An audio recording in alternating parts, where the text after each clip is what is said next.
Class 9 आज हम class 9 exercise 3.1 question number 4 discuss करेंगे। तो चलते हैं क्वेश्चन नंबर 4 कौन सा 3.1 पेज नंबर 42 पर है।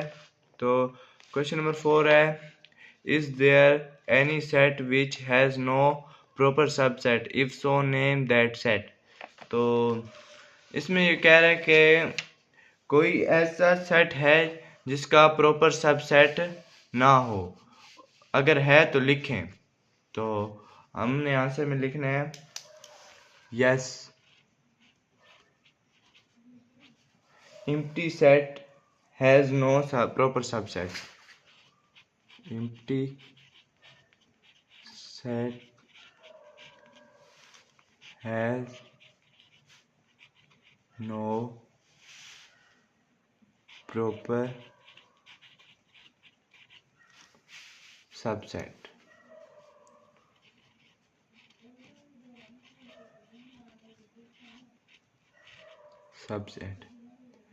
आप ये वाला आंसर भी लिख सकते हैं, इसमें ये वाला आंसर भी लिख सकते हैं, जो आपको आसान लगे वो लिख लें।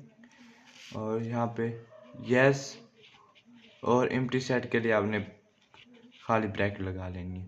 ये दोनों आंसर ही सही हैं, तो आप इनमें से कोई एक लिख लें तो आपका आंसर आ जाएगा।